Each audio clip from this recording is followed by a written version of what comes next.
Hello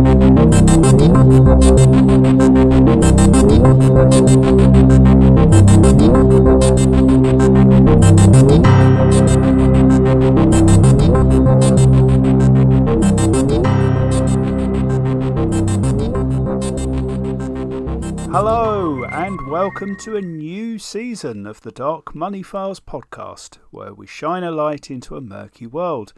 I'm Ray Blake, and with me is my co-host, friend and business partner, Graham Barrow. Hello, Graham. Well, hello, Ray, and it's just good to be back. Isn't it? Now then, Graham, season 9 this is, and we're just a whisker away from our 100th episode. I know. It just doesn't seem long ago we were starting our first episode. Kind of privately wondering if we'd find enough to talk about for 10. Yeah. I mean, you're absolutely right, but we're still here, and it turns out there's plenty more to delve into, including today's topic. Yes, electronic ID and digital customer management. Ray, this is space age stuff. It certainly is, Graham. The digital revolution has been a relatively quiet one in our industry, I have to say, but its effects have been wide-ranging, and in many ways regulation is only just catching up. Well, I think you're right, Ray. For me, that's most evident in the regulator's approach to channel risk, where non-face-to-face business is expected to garner a higher risk rating than traditional over-the-counter relationships. And in the world where we've spent 2 years and more battling a pandemic, that stance does seem hopelessly out of touch. I think COVID has accelerated digital take-up, but it was already a well-established trend, and it's always seemed inevitable. I agree, and although regulation has been slow to embrace the brave new world, regulators haven't. All the big national regulators have established teams focused on emerging technologies, looking to guide and foster innovation in RegTech and related developments. Regulation itself lags, and this can be frustrating for firms wanting to adapt their business models and compliance approaches ahead of the curve. It's a real constraining factor in the uptake of potentially game-changing technology. But the good news is that there's a growing body of relevant guidance that's clarifying the way ahead. I think this starts then, doesn't it, with the FATF paper of a couple of years ago? Yes, Graham, that would be the paper Guidance on Digital Identity from March 2020. This followed private sector consultation, and across 100 or so pages looks at the concepts behind digital ID and how this addresses FATF standards. It aims to inform governments and regulated institutions on whether digital identity is appropriate for use in customer due diligence. And there was a financial inclusion angle to this too, wasn't there, Ray? FATF noted that there were 1.7 billion unbanked adults worldwide, and that 26% of them cited lack of documentation as the primary barrier they faced. Now, lacking traditional ID needn't be a barrier if we can rely on robust digital identity instead. Which is great, I guess, providing we can still guard against financial crime. Well, yes, and traditionally this has been the stopping point. I mean, right from the start of regulation, identification and verification using government-issued ID or equivalent has been very much the sine qua non of CDD, hasn't it? Yeah, and CDD needs a sine qua non. Well, it doesn't everything. Well, I think it does, and it certainly has, right? And because for many of us, it's hard to see any alternative. Let me ask you this. Would you say traditional ID&V is foolproof, Graham? No, I wouldn't. Why is that? Well, all sorts of reasons, Ray. I mean, what you have to do when considering the ID is to look at the customer in the eye and compare what you see to the photo on the ID. You need to decide if they are close enough to be reliably the same person. You need to determine with reasonable certainty that the document is a genuine one. Check that it's valid at the time it's presented and that the various data it shows is in accord with the information we have from the customer and from any other sources. There is a lot you can potentially get wrong there. I mean, there really is, Graham. For one thing, which of us is an expert in authenticating ID documents from a range of countries issued at different times, potentially over many decades in multiple versions? Do you know what a 1954 Belgian passport looks like? I Oh, don't. yeah. Oh, absolutely I do. I mean, even equipped with a fantastic resource like the EU's Prado system, that's a big ask, especially given how good some of the fakes are becoming. Yes, and for people unfamiliar with Prado, we're not talking about the museum in Madrid. It is the public register of authentic identity and travel documents online system. I'm sure you all knew that. That most people will have or will want to bookmark on their browsers if they have to check ID documents as part of their job at all. Yeah, it's a fantastic site. And in conjunction with the human eye and the human brain, it used to be the best possible means to verifying identity. Anything short of that, where the institution didn't come face to face with the customer to identify them up front, was considered less effective. And it's called out as a higher risk factor in pretty much all the guidance that predates this FATF paper. But of course, technology has gradually come in that first equaled and now arguably surpasses human accuracy. And I think that arguably is nearing its sell-by date, Graham. Yeah. So if you've got proper electronic ID&V in place, is non-face-to-face distribution still a higher risk factor? I'm going to quote directly from the FATF paper, Graham. Here's what it says. If, as a matter of internal policy or practice, non-face-to-face business relationships or transactions are always classified as high risk, consider reviewing and revising those policies to take into account that customer identification and verification measures that rely on reliable, independent digital ID systems with appropriate risk mitigation measures in place may be standard risk and may even be lower risk. End of quote. Well, now that is quite a paradigm shift, isn't it, Ray? It really is. But there are a few caveats and qualifications in there that we ought to look at. Yes, I was struck by the phrase reliable, independent digital ID systems. Can we expand on that at all? FATF provides a little flowchart to help you arrive at a determination on this, actually, Graham. Ah, yes. Now I've seen it. Ultimately, there are three questions. The first is, does the government in question authorise the digital ID system for CDD use? If that's the case, away you go. Yeah, hardly worth a flowchart, that one, was it? Not really. If not, the second and subsequent questions come into play, which is whether you understand the robustness and assurance levels of the system. For instance, does the national government assure or audit or certify it in any way?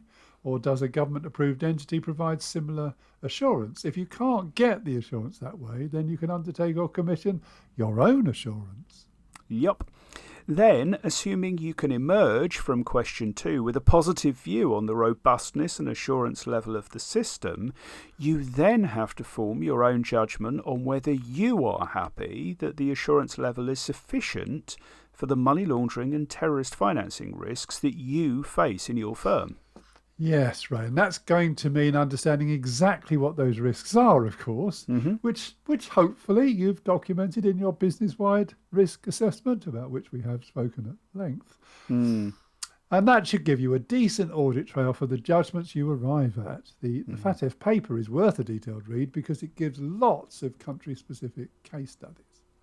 Now, Graham, it's curious that FATF hints that digital ID might actually provide a lower risk solution than traditional face-to-face methods, isn't it?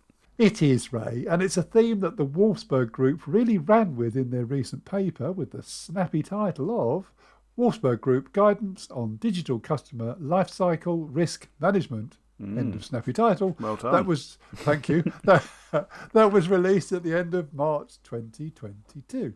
Hot off the press, then. Well, indeed it is, Ray, and across 9 pages it provides a bit of a map for firms to revolutionise their approach to CDD and ongoing monitoring of digital customers. That's a big claim, Graham. Yes, but justified, I think. So let me quote from the introductory section, which will give you some idea of the scope of this. It says the technology can, and I quote, provide the financial institution with an opportunity to build a dynamic understanding of customer risk, refresh relevant customer information on a targeted basis, and pursue new customers without face-to-face interaction, including the financially excluded, while focusing resources to address genuine financial crime threats. End of quote. So what does this brave new world look like, Graham? How's it different from what firms are doing today? Well, I think there are three key differences, Ray. The first is expanding concepts of identification and verification and increasing the emphasis on the importance of authentication. And when you think about it, this is an obvious advantage of digital access to services, isn't it?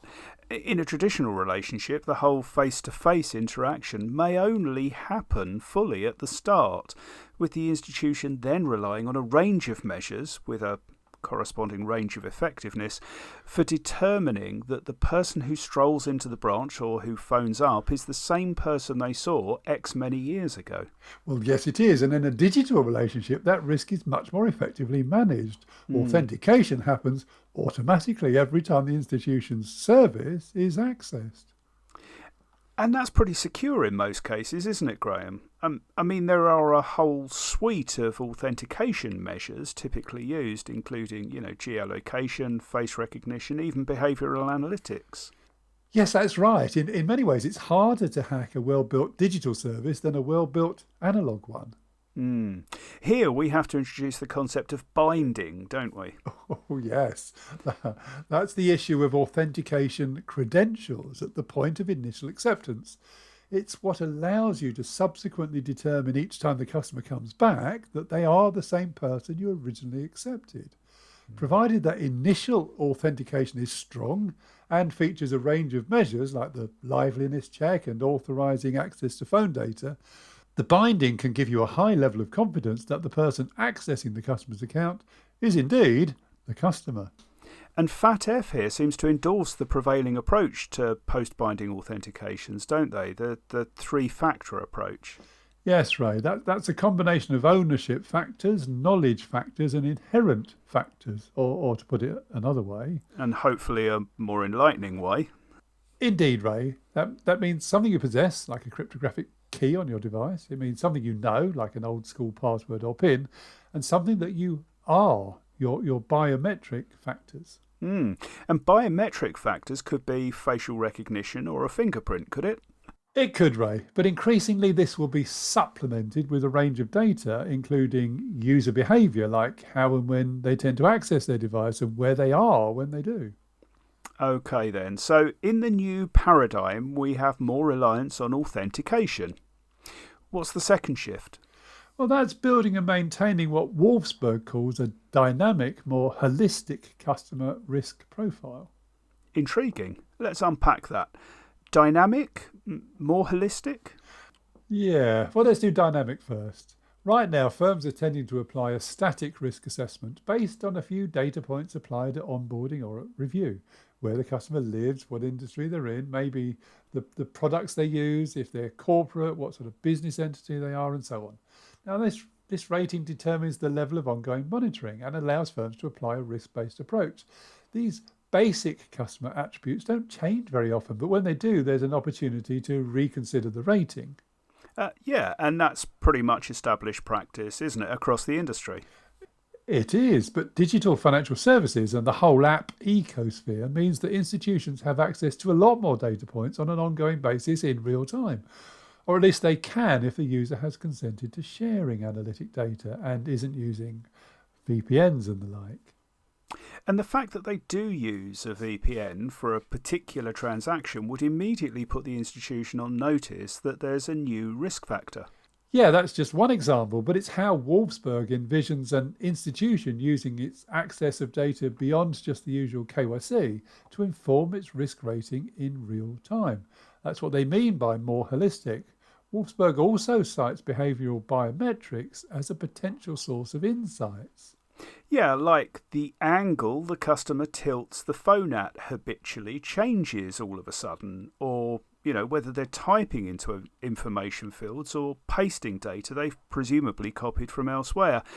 These behaviours could flag a risk that the device has changed hands, so could trigger an authentication event in real time to limit any exposure if that proves to be the case.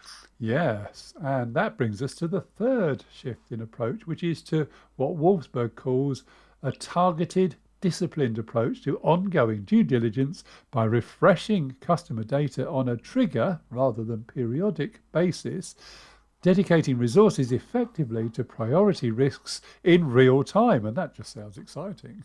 Well, I mean, I was going to say that's actually really big, isn't it? Mm, And yeah. and before we get carried away with the thought of the demise of the periodic review, it's worth reinforcing the need to have in place instead a targeted and disciplined approach to ongoing due diligence, right?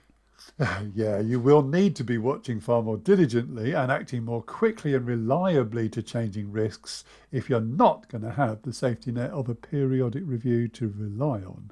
Yeah, it's like how good do your fullbacks need to be for you to dispense with a goalkeeper? And I can't currently think of any football team who are in a position to sack their goalkeeper currently. No, but that's not to say they might not be able to get there if they know it's a viable formation that would be available to them. I mean, it's a fair discussion, Graham, and this is a concept which will take time to gain traction, and firms will want to take time to prepare their approaches and consider whether they might be able to go for it. And can we offer any help to them in those deliberations, Ray? Well, there's some really good guidance from Wolfsburg and FATF in these two papers, which would be a good starting point. And we've both seen some of the necessary systems and approaches being adopted here and there, particularly by the fintechs that we've worked with. So I reckon there's an episode there in which we add some direction to the roadmap. What do you think? I think that's a great idea, Ray. And I think we could also help identify some of the pitfalls and hard decisions that might crop up along the way. Let's come back to this one, Ray. I'm looking forward to it.